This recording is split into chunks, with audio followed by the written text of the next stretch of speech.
अब तक आप लोगों ने पढ़ा, मन्नत और प्रेम के बीच के रिश्ते ठीक हो रहे हैं और अगर ऐसे ही चलता रहा तो कहीं ऐसा ना हो कि मन्नत नताशा से पहले ही प्रेग्नेंट हो जाए। मन्नत अपने दोस्त को पहली बार घर लेकर आए और प्रेम ने कुछ नहीं कहा। फिर शोभा जी कुछ सोचते हुए अपनी गर्दन ना में हिलाकर बोलती है, नहीं नहीं, इससे पहले सब कुछ मेरे हाथ से निकल जाए, मुझे प्रेम को अपनी तरफ करना होगा, मुझे प्रेम से बात करनी होगी। हाँ, अब आगे। रात का वक्त, सभी लोग डाइनिंग टेबल पर आकर बैठ गए थे। जैकी जल्दी से नैना की बगल वाली सीट पर आकर बैठ गया था और प्रणव और नताशा एक साथ बैठे हुए थे और एक तरफ शोभाजी बैठी हुई थी। प्रणव अपने आईपैड पर गेम खेल रहा था और नताशा अपने आईपैड पर कुछ काम कर रही थी और जैकी नैना को पटाने के लिए नई नई हरकतें कर रहा था। कभी नैना की प्लेट में सैलेड रख रहा था तो कभी गिलास में पानी भरकर रख रहा था, जिसे नताशा बार बार मना भी कर रही थी। और मन्नत अभी किचन में थी, सारे सर्वेंट से खाना डाइनिंग टेबल पर लगवा रही थी। नताशा भी मन्नत की मदद का दिखावा करने के लिए उसके पास उठकर जाने लगती है तो शोभा जी आंखों के इशारे से उसे जाने से मना कर देती हैं। मन्नत सर्वेंट के साथ खाना ट्रॉली में रखवा कर ला रही थी। तभी नैना मन्नत को बोलती है, भाभी, भाई ने आपको काम करने से मना किया है ना, उन्होंने बोला है कि आप सिर्फ अपनी कंपनी का काम देखेंगे ना कि घर का और किचन का, तो आप क्यों इतना काम करते हो भाभी। मन्नत, मैं कहाँ कोई काम करती हूँ, सारा काम तो सर्वेंट कर देते हैं। अब भी मैंने कुछ थोड़ी ना किया है, बस खाना ही तो डाइनिंग टेबल पर लगवा रही हूँ और वो भी मैं नहीं लगा रही हूँ, राजा भैया लगा रहे हैं। नैना, अच्छा ठीक है, आप सब काम छोड़िए और यहाँ आकर बैठे। नैना अपनी बगल वाली कुर्सी पर बैठने का इशारा करते हुए मन्नत को बोलती है, लेकिन तभी वहां पर विजय आकर बैठ जाता है। नैना की एक तरफ जैकी बैठा हुआ था और एक तरफ से विजय बैठा हुआ था। शोभा जी दिखाती नहीं है लेकिन विजय को देखकर शोभा जी को बिल्कुल अच्छा नहीं लगता। मन्नत नैना को बोलती है, तुम खाना शुरू करो, मैं तुम्हारे भैया को बुला कर लेकर आती हूँ। इतना बोलकर मन्नत मुस्कुराकर अपने कमरे की तरफ जाने लगती है। लेकिन मन्नत एक कदम ही चलती है कि सामने से प्रेम अपने फोन में कुछ करता हुआ बाहर आ रहा था और मन्नत प्रेम को देखकर वहीं रुक जाती है। प्रेम फोन बंद करके अपने फोन को अपनी जेब में रख लेता है और फिर हेड ऑफ द फैमिली वाली चेयर पर आकर बैठ जाता है। मन्नत प्रेम की साइड वाली चेयर पर जाकर की बैठ जाती है। सभी लोग खाना शुरू करते हैं और थोड़ी देर बाद ही शोभा जी अपना गला साफ करते हुए प्रेम को बोलती हैं, बेटा, मेरे कहने का बुरा मत मानना और ना ही गलत मतलब निकालना, मैं तो बस एक तजुर्बे से बोल रही हूँ। हमारे घर में एक जवान लड़की रहती है। शोभा जी का इशारा नैना की तरफ था। कल को तुम उसकी शादी भी करोगे तो हमारे घर में इस तरह से जवान लड़के का रहना सही नहीं है। कल को कुछ ऊंच नीच हो गई तो लड़के को कोई कुछ नहीं बोलेगा, लेकिन सारे सवाल और सारी उंगलियां लड़की की तरफ से उठ जाती हैं। शोभा जी इनडायरेक्टली विजय को घर से बाहर निकालने के बारे में प्रेम को बोल रही थी। शोभा जी की बात सुनकर मन्नत का चेहरा एकदम से उदास हो जाता है। मन्नत को साफ साफ लगता है कि जैसे विजय की यहाँ पर इंसल्ट की जा रही है, क्योंकि विजय के कैरेक्टर को जज किया जा रहा है। शोभा जी की बातें नैना को भी बिल्कुल अच्छी नहीं लगती, लेकिन नैना कुछ भी नहीं बोल सकती थी क्योंकि डिसीजन प्रेम का था। विजय के हाथ भी खाना खाते हुए रुक गए थे और अब विजय को भी वहां पर एक पल ठहरना मौत लग रहा था और बाकी सब आराम से खाना खा रहे थे। उन्हें तो जैसे इस बात से कोई लेना देना नहीं था। तभी प्रेम खाना खाते हुए ही शोभा जी की तरफ देखकर बोलता है, जी बड़ी माँ, आप बिल्कुल सही बोल रही है, मैं आपकी बात से बिल्कुल सहमत हूँ। प्रेम की बात सुनकर शोभा जी के चेहरे पर जंग जीतने वाली मुस्कान आ जाती है और दूसरी तरफ मन्नत नैना दोनों का ही चेहरा उतर जाता है। और विजय को तो प्रेम से कोई उम्मीद थी ही नहीं। प्रेम जैकी की तरफ देखकर बोलता है, तो मिस्टर अजय किशोर, तुम्हारा क्या काम है, क्या करते हो तुम। प्रेम की बात सुनकर जैकी एकदम हड़बड़ा जाता है क्योंकि जय किशोर नाम बहुत ही कम लोग जानते थे। प्रेम की बात सुनकर प्रणव और नताशा भी जैकी को देखने लगते हैं क्योंकि जैकी का ओरिजिनल नाम उन्हें भी नहीं पता था। जैकी सबकी नजरों को खुद पर देखकर एक बार सबकी तरफ देखता है और फिर थोड़ा सीधा बैठकर प्रेम को बोलता है, सर, मैं तो अभी अभी तो कुछ भी नहीं करता, लेकिन मैं बहुत जल्द अपना बिजनेस शुरू करने वाला हूँ। मैं इंपोर्ट एक्सपोर्ट का बिजनेस शुरू करूंगा। प्रेम, हम, और उम्र क्या है तुम्हारी। जैकी, जी सर, 28। प्रेम, तो फिर तुम अपना बिजनेस कैसे शुरू करोगे, मार्केट से पैसे लोगे या फिर तुम्हारे पास तुम्हारी कोई सेविंग है।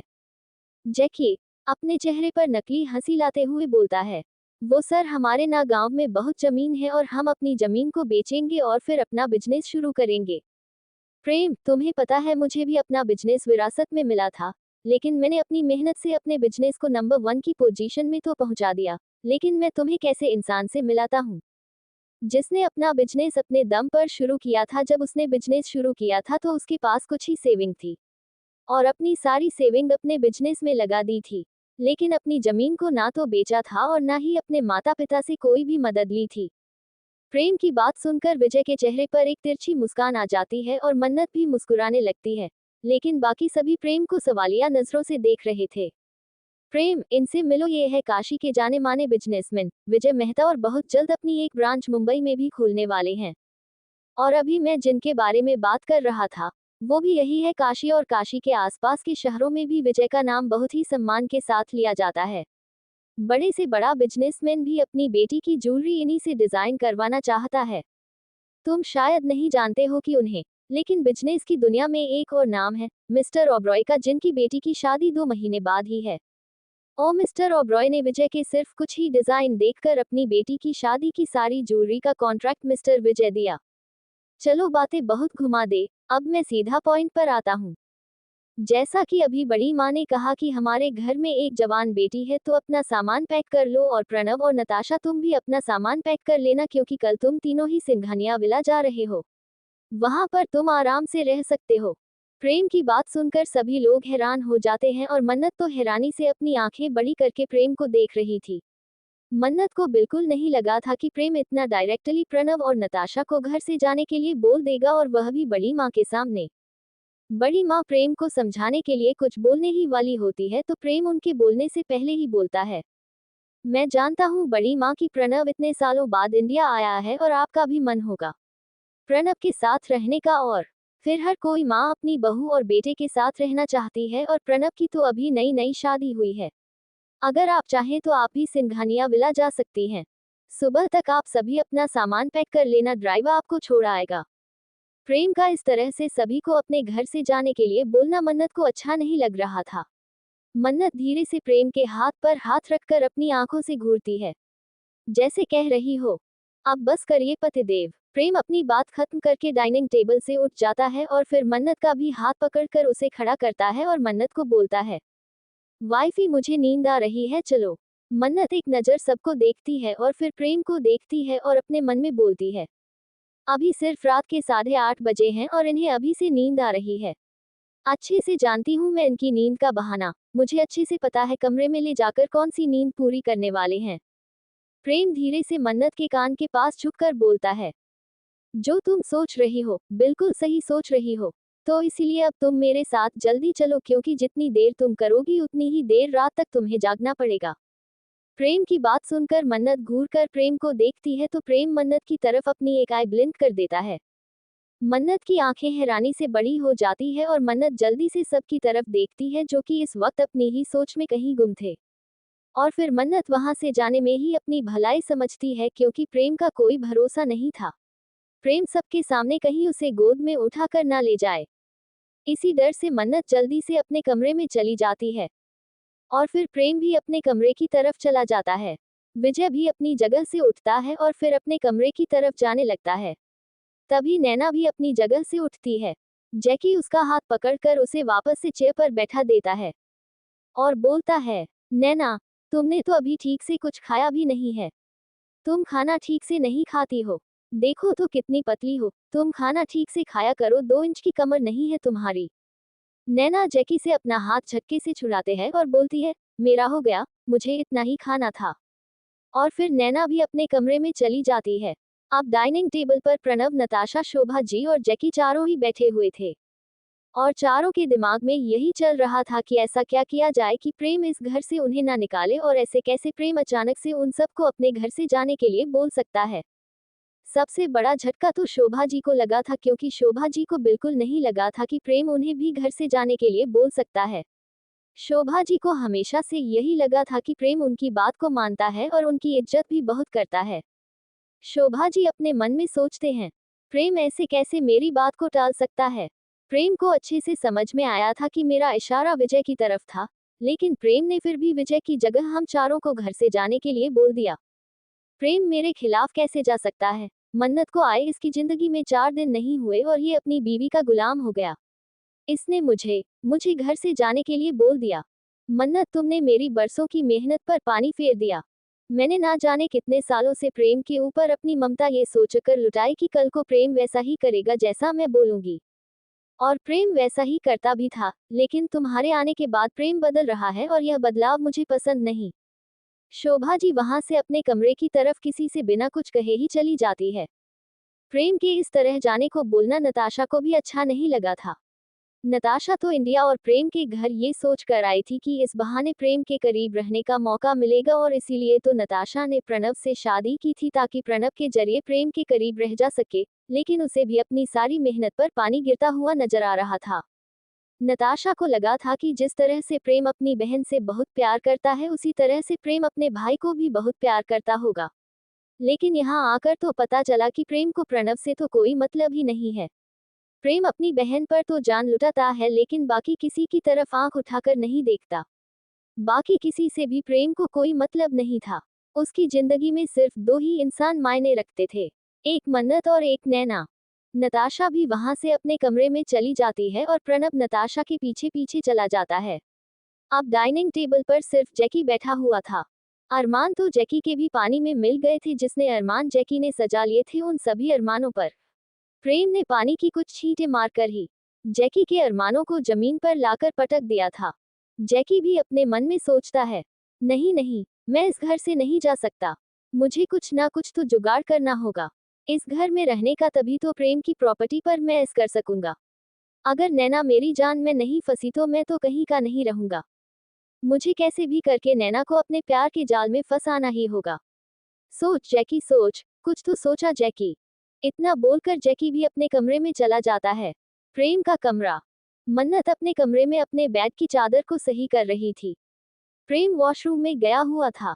मन्नत बैग ठीक करने के बाद आराम से बिस्तर पर बैठ जाती है और प्रेम की कई बातों को याद करके मुस्कुराने लगती है। मन्नत अपने मन में बोलती है, इसे कहते हैं बिना बंदूक उठाए शिकार करना। नताशा, मैं तुम्हें शायद इस घर में रोक भी लेती अगर तुम मेरे पति पर अपनी नजरें ना डालती। मैं एक बार अपने पति को किसी दूसरी औरत के साथ देख चुकी हूँ, लेकिन अब दोबारा से वही गलती मैं नहीं करूंगी। जब पति पर किसी बुरी बला का साया पड़ता है तो पत्नी अपने पति की नजर उतार दी है और मैं अपने होते हुए अपने पति पर किसी भी बुरी बला का साया नहीं पड़ने दूंगी। एक बार गलती कर चुकी हूँ, दोबारा गलती बिल्कुल नहीं करूंगी। मैं किसी भी औरत को अपने पति के आसपास भी भटकने नहीं दूंगी। हाँ, लेकिन शोभा माँ भी इस घर से चली जाएंगी। उसका मुझे अफसोस रहेगा, लेकिन अब मेरे पति ऐसा चाहते हैं तो मैं कुछ नहीं कर सकती। नताशा, तुम्हारी वजह से शोभा माँ को भी इस घर से जाना पड़ रहा है। अगर तुम नहीं होती तो शोभा माँ हमारे साथ रहती। तुम्हारी वजह से मैं शोभा माँ को भी जाने से रोक नहीं पाऊंगी। मन्नत चाहे अपने आप को बदलने की कितनी भी कोशिश कर ले लेकिन अपने दिल को नहीं बदल सकती। जिसके दिल में सभी के लिए बेशुमार प्यार है तभी तो शोभा जी को शोभा माँ का दर्जा देती है और आज भी उनके इरादे समझ नहीं पाए। और शोभा जी पर विश्वास आने वाले समय पर मन्नत को फिर से बहुत बड़ी चोट देकर जाएगा। शोभा जी पर विश्वास मन्नत की जिंदगी में बहुत बड़ा तूफान लेकर आएगा। मन्नत अपने ख्यालों में प्रेम की बातों को याद करके मुस्कुराने लगती है। जब प्रेम ने विजय की तारीफ की थी और बाकी सबको सीधा सीधा घर से जाने के लिए बोल दिया था, मन्नत चुपके से नताशा को ही देख रही थी जिसके चेहरे की हवाएं उड़ गई थी और नताशा का चेहरा देखकर मन्नत की खुशी का ठिकाना ही नहीं था। मन्नत अंदर ही अंदर बहुत खुश हो रही थी।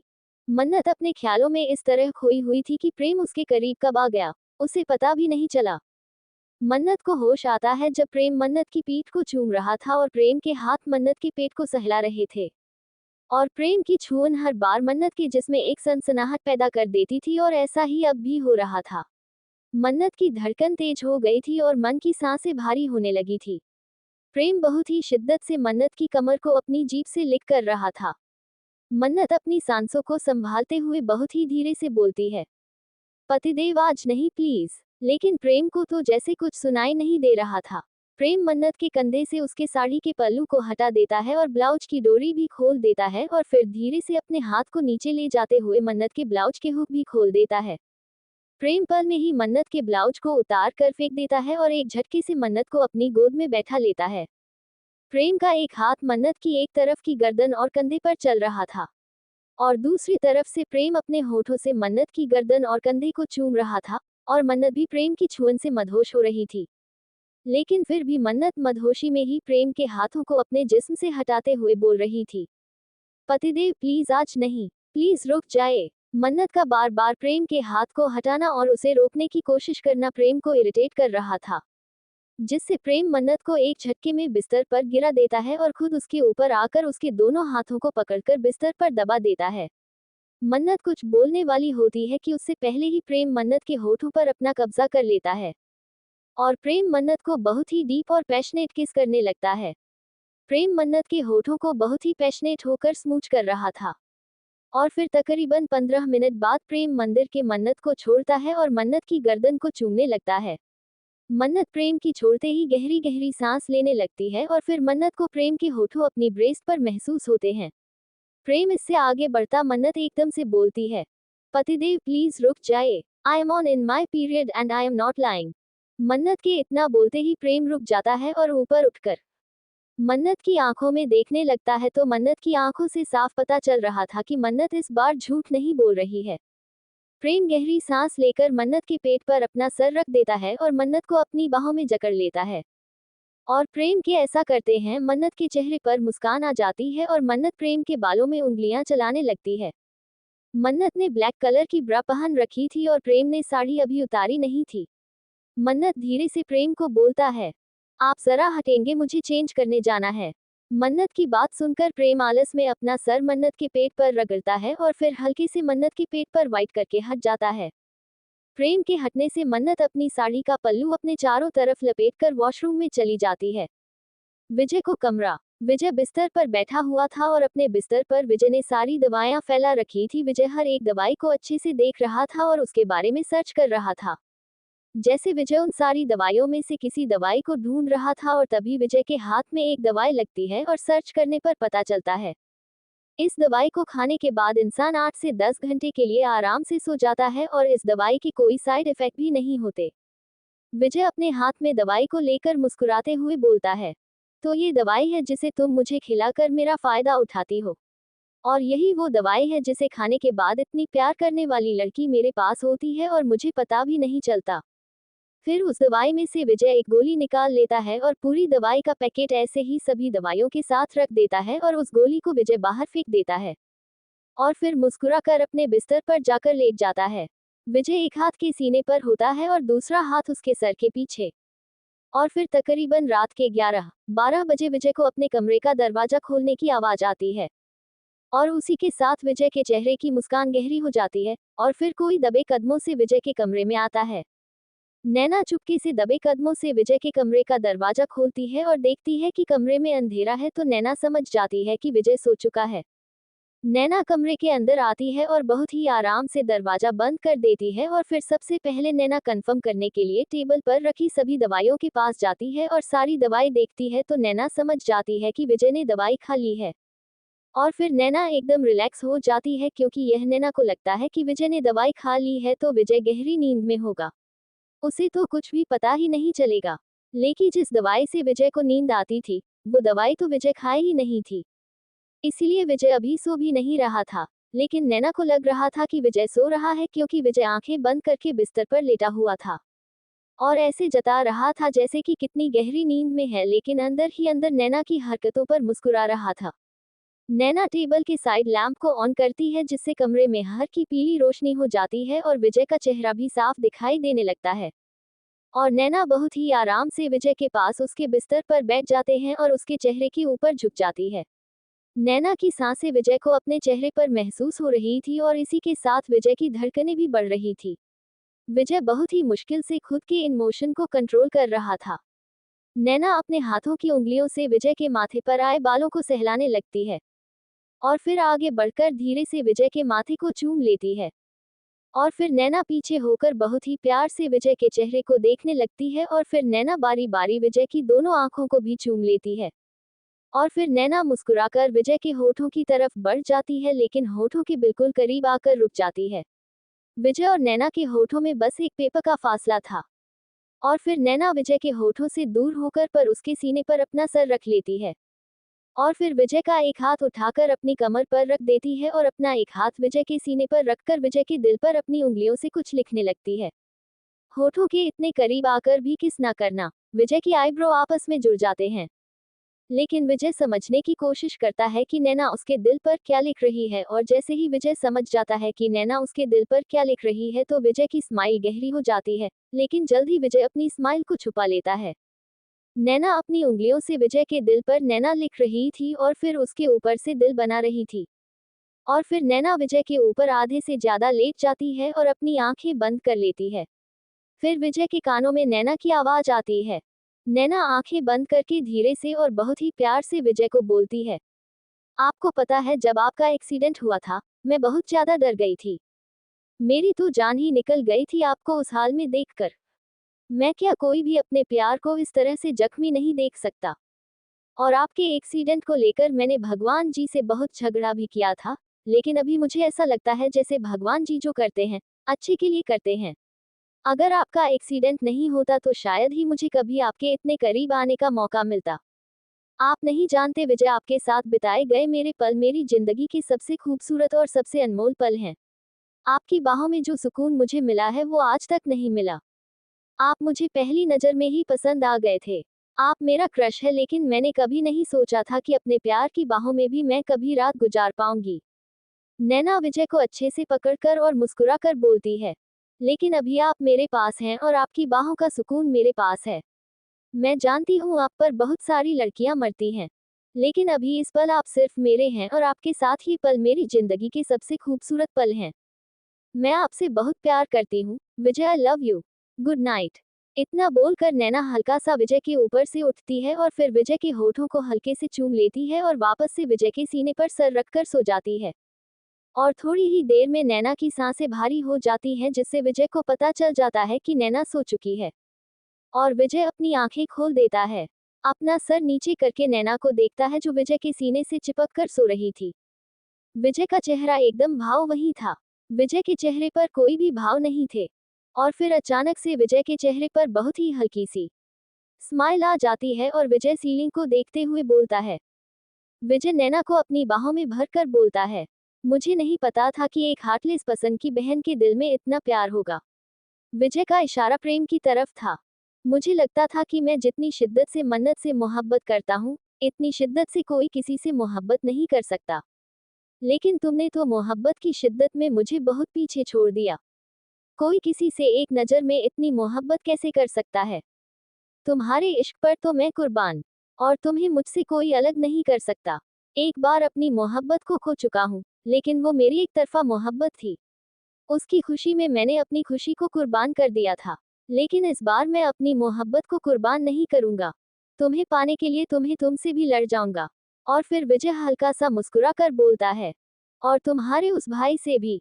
इतना बोलकर विजय नैना को अपनी बाहों में भर लेता है और अपनी आंखें बंद कर लेता है। थोड़ी देर बाद विजय भी नींद की आगोश में चला जाता है। अगली सुबह सुबह के 5 बजे विजय की आंखें नैना के फोन के अलार्म से खुलती है, जिससे विजय थोड़ा इरिटेट भी हो जाता है। और अलार्म की आवाज से नैना की आंखें भी खुल जाती हैं, और आज सुबह जब नैना अपनी आंखें खोल दी है तो नैना हैरान रह जाती है, क्योंकि आज विजय ने नैना को अपनी बाहों में पूरी तरह जकड़ा हुआ था। विजय के हाथ नैना की कमर पर थे और विजय ने अपना सर नैना के सीने पर रखा हुआ था और विजय का एक पैर नैना के घुटनों पर था। और ऐसा आज पहली बार हुआ था, वरना तो हर सुबह नैना की आंखें विजय के सीने पर ही खुलती थी। और नैना हमेशा विजय के ऊपर हुआ करती थी, लेकिन आज विजय नैना के ऊपर था। फोन का अलार्म जो बजकर बंद हो गया था, दोबारा से बजने लगता है, जिससे नैना होश में आती है और विजय नींद में ही कसमस आने लगता है। विजय की नींद को खुलता हुआ देखकर नैना जल्दी से अपने फोन का अलार्म बंद कर देती है और फिर धीरे से विजय को खुद से अलग करने लगते हैं, लेकिन हटा कटा विजय नैना से हिल भी नहीं रहा था। बड़ी मुश्किल से नैना विजय को खुद से अलग करती है और फिर जल्दी से बिस्तर से खड़ी होती है और दबे पांव कमरे से बाहर निकल जाती है। नैना के जाते ही विजय मुस्कुरा देता है और फिर मुस्कुरा कर एक तकिए को अपने सीने से लगाकर सो जाता है। सुबह हो चुकी थी और सभी धीरे धीरे उठने लगे थे। प्रेम का कमरा। सुबह के 6 बजे बज चुके थे और मन्नत की आंखें भी खुल जाती है, और हमेशा की तरह प्रेम मन्नत के पेट पर अपना सर रखकर सो रहा था, जिसे देखकर मन्नत के चेहरे पर मुस्कान आ जाते हैं। और फिर मन्नत धीरे से प्रेम से खुद को छोड़ आती है और वॉशरूम में चले जाती है। थोड़ी देर बाद मन्नत नहाकर वॉशरूम से बाहर आती है और फिर क्लोजेट रूम में जाकर एक ऑरेंज कलर का पटियाला सूट पहनकर बाहर आती है और फिर आईने के सामने जाकर अपनी मांग में सिंदूर लगाती है।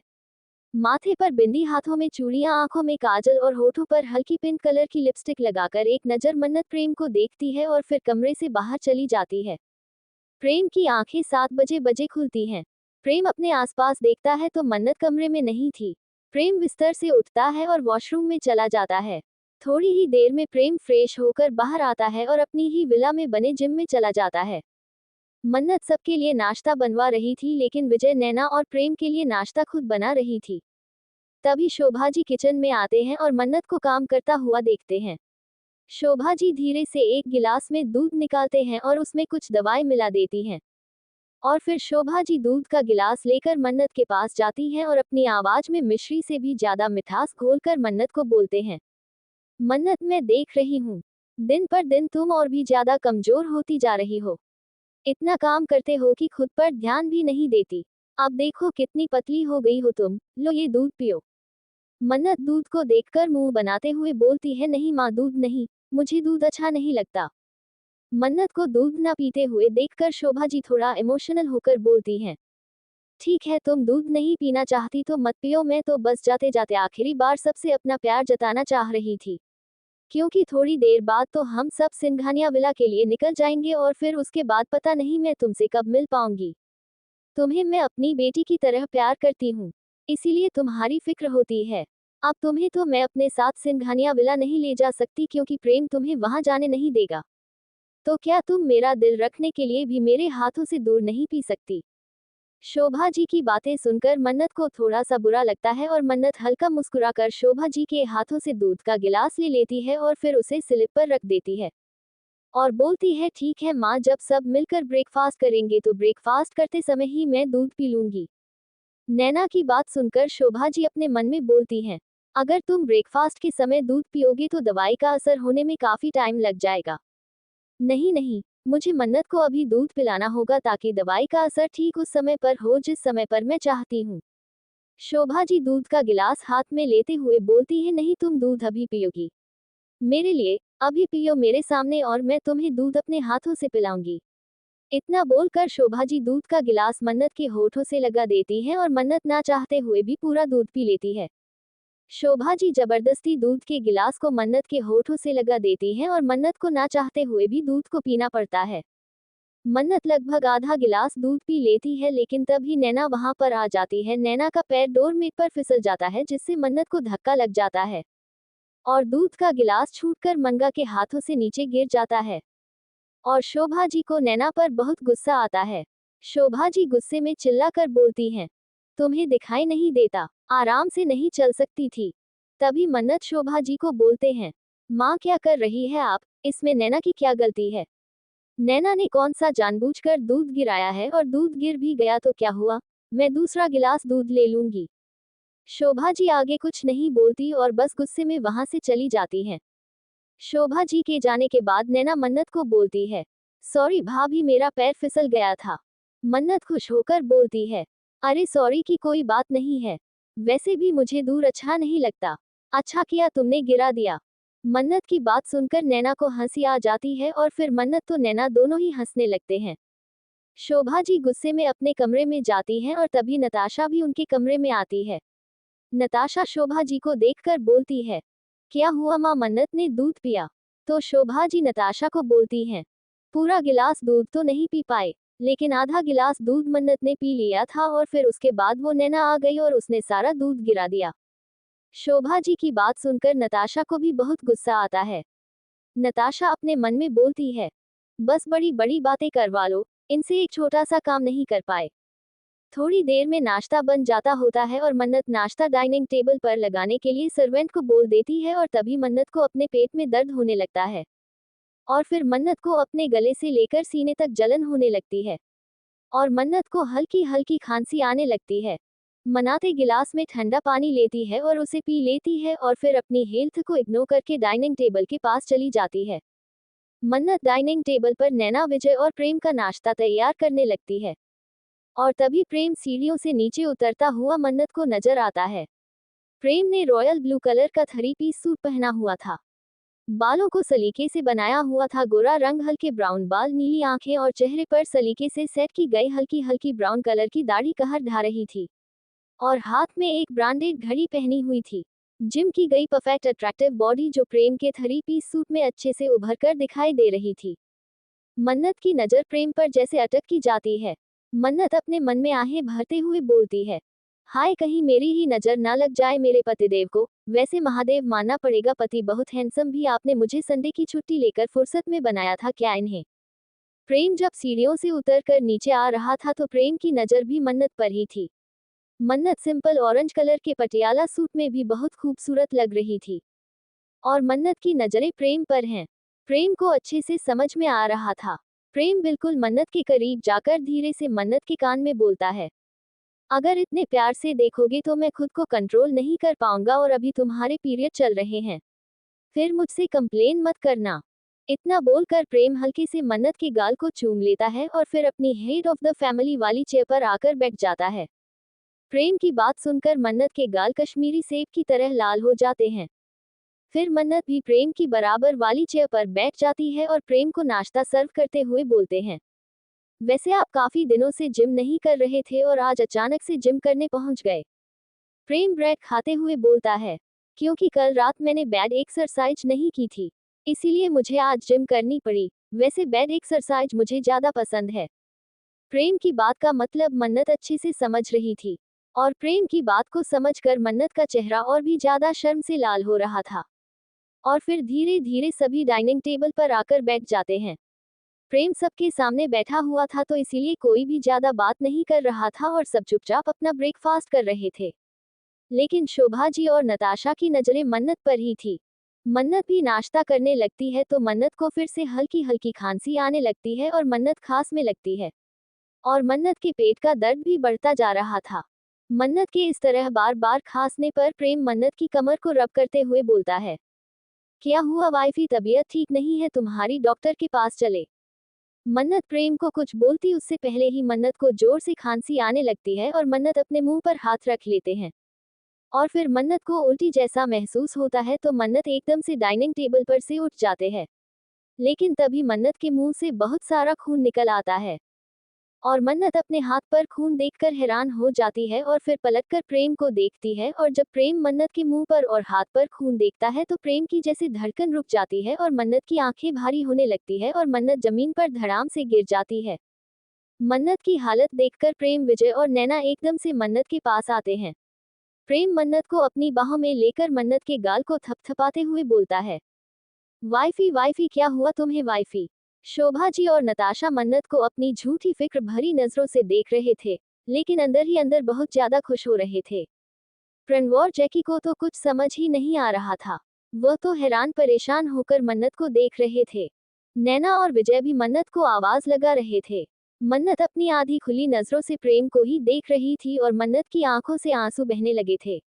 मन्नत प्रेम की शर्ट को पकड़कर अपनी लड़खड़ाती जुबान में बोलती है, मुझे मुझे मरना नहीं है, पतिदेव प्लीज मुझे बचा लीजिए, मुझे आपके साथ जीना है। इतना बोलकर मन्नत का हाथ जमीन पर गिर जाता है और प्रेम तो जैसे भूत बन जाता है। नैना और विजय भी बहुत ज्यादा डर जाते हैं। लेकिन तभी नैना मन्नत का हाथ पकड़कर उसकी नब्ज चेक करती है और फिर मन्नत के दिल पर अपना सर रखकर उसकी धड़कनों को सुनती है। मन्नत की नब्ज तो नैना को महसूस नहीं हो रही थी, लेकिन दिल की धड़कन बहुत ही धीरे सुनाई दे रही थी। नैना प्रेम को हिलाते हुए बोलती है, भाई भाई होश में आइए, भाई भाभी को हॉस्पिटल लेकर चलिए जल्दी। नैनो के बोलने पर प्रेम जैसे होश में आता है और एकदम से मन्नत को अपनी गोद में उठाकर भागता है। प्रेम मन्नत को लेकर कार की बैक सीट पर बैठ जाता है और नैना भी प्रेम के साथ ही बैठ जाती है। नैनो प्रेम को बोलती है, भैया भाभी को सीपीआर देते रहिए, और फिर नैना मन्नत के दिल पर हाथ रखकर उसके दिल को दबाती रहती है। विजय अपने हाथ पर लगी सपोर्ट को उतार कर फेंक देता है और ड्राइविंग सीट पर बैठ जाता है। विजय आंधी की तरह कार को भगाने लगता है और प्रेम बार बार मन्नत की नाक और गाल को पकड़कर मन्नत के होंठ खोलकर उसे अपने होठों से ही सीपीआर दे रहा था। 40 मिनट का रास्ता विजय 15 मिनट में तय कर देता है। विजय की गाड़ी हॉस्पिटल के बिल्कुल दरवाजे पर आकर रुकती है। प्रेम मन्नत को अपनी गोद में उठाकर डॉक्टर डॉक्टर चलाते हुए हॉस्पिटल के अंदर जाता है। नैना ने पहले ही फोन करके सब कुछ अरेंज करने के लिए बोल दिया था, इसीलिए सारे डॉक्टर दरवाजे पर ही खड़े थे। प्रेम मन्नत को स्टेटस पर लेट आता है और स्टेटस को सीधा ऑपरेशन थिएटर में ले जाया जाता है। नैना भी बाकी सभी डॉक्टर्स के साथ ऑपरेशन थिएटर में चली जाती है। प्रेम भी ऑपरेशन थिएटर के अंदर जाने लगता है तो विजय प्रेम का हाथ पकड़कर उसे रोक देता है, लेकिन विजय से प्रेम समय नहीं रहा था क्योंकि विजय के हाथ में पहले ही चोट लगी हुई थी। तो विजय कंपाउंडर को इशारा करता है तो 2-3 कंपाउंडर मिलकर प्रेम को पकड़ लेते हैं और फिर विजय प्रेम को चिल्लाते हुए बोलता है, प्रेम संभालो अपने आप को, अगर तुम ऐसे ही टूट जाओगे तो मन्नत और नैना को कौन संभालेगा, और अगर तुम खुद पर काबू नहीं रखोगे तो डॉक्टर मन्नत का इलाज कैसे करेंगे। विजय की बात सुनकर प्रेम जैसे अपने होश में आता है और थोड़ा शांत हो जाता है। प्रेम ऑपरेशन थिएटर को देखता है जिसका दरवाजा बंद था और ऊपर की तरफ एक रेड बल्ब जला हुआ था। प्रेम अपने हाथ को देखता है जिस पर मन्नत का खून लगा हुआ था और प्रेम अपने हाथों की मुट्ठी बना लेता है और धड़ाम से घुटनों के बल जमीन पर गिर जाता है। पहली बार प्रेम की आंखों में आंसू थे। रुख जिंदगी ने मोड़ लिया कैसा हमने सोचा नहीं था कभी ऐसा, रुख जिंदगी ने मोड़ लिया कैसा हमने सोचा नहीं था कभी ऐसा। प्रेम को मन्नत के साथ बिताए हुए सारे पल याद आने लगते हैं। आता नहीं यकीन क्या से क्या हो गया, किस तरह मैं तुमसे बेवफा हो गया। मन्नत के साथ शादी और शादी की पहली रात ही अपने कमरे से मन्नत को बाहर निकालना, उसे तलाक के पेपर देना, इंसाफ कर दो मुझे माफ कर दो इतना ही कर दो करम, और फिर उसे अपने घर में अकेला छोड़कर चले जाना। प्रेम को अपना किया गया हर गलत काम याद आ रहा था और प्रेम को अंदर ही अंदर जला रहा था। दिल दे दिया है जान तुम्हें देंगे दाग नहीं करेंगे सनम, हो रब्ब दी कसम यारा रब्ब दी कसम, दिल दे दिया है जान तुम्हें देंगे दाग नहीं करेंगे सनम। मन्नत को प्रेम और प्राची के रिश्ते के बारे में पता चलना, मन्नत के खोने के डर ने प्रेम के दिल को घेर लिया था। कैसे नशे में था ये दिल हमारा मोल समझा नहीं ये क्यों तुम्हारा, कैसे नशे में था ये दिल हमारा मोल समझा नहीं ये क्यों तुम्हारा। और तभी विजय प्रेम के कंधे पर हाथ रखता है और प्रेम खुद को संभाल नहीं पाता और विजय के सीने से लगकर रोने लगता है। सर को झुका के आया मैं तेरे सामने, जो भी हुई वो सारी गलतियां मानने। बिजनेस वर्ल्ड का किंग आज अपनी मन्नत के लिए रो रहा था। विजय प्रेम को सहारा देकर खड़ा करता है। प्रेम भी खड़ा हो जाता है और फिर विजय से अलग होकर ऑपरेशन थिएटर के दरवाजे पर अपना सर रख देता है। मुझको जहां से ऐ खुदा उठा ले यार की जो सांसें पड़े कम। ऑपरेशन थिएटर के दरवाजे से अपना सर लगाकर प्रेम अपनी आंखें बंद कर लेता है और प्रेम की आंखों के सामने सुबह का वही पल आ जाता है जब मन्नत मुस्कुराकर प्रेम को देख रही थी। रब्ब दी कसम यारा रब्ब दी कसम इन आंखों को होने ना देंगे नाम, रब्ब दी कसम यारा रब्ब दी कसम इन आंखों को होने ना देंगे नाम। राहों पे जितने भी कांटे मिले उन पे हैं चलने को तैयार हम, रब्ब दी कसम यारा रब्ब दी कसम। प्रेम अपने हाथों की मुट्ठी बना लेता है और फिर बहुत ही दर्द भरी आवाज में बोलता है, मैंने मुझे मेरे किए की इतनी बड़ी सजा मत दो भगवान, मेरी मन्नत को मुझसे मत छीनो वरना मैं इस दुनिया में आग लगा दूंगा। दिल दे दिया है जान तुम्हें देंगे दाग नहीं करेंगे सनम, दिल दे दिया है जान तुम्हें देंगे दाग नहीं करेंगे सनम, दाग नहीं करेंगे सनम, दाग नहीं करेंगे सनम। मेरी मन्नत मुझे लौटा दो भगवान, लौटा दो मेरी मन्नत को, उसके बगैर नहीं जी पाऊंगा मैं, मर जाऊंगा। तो दोस्तों क्या लगता है क्या सजा देगा प्रेम उन लोगों को जिन्होंने मन्नत को उससे छीनने की कोशिश की है।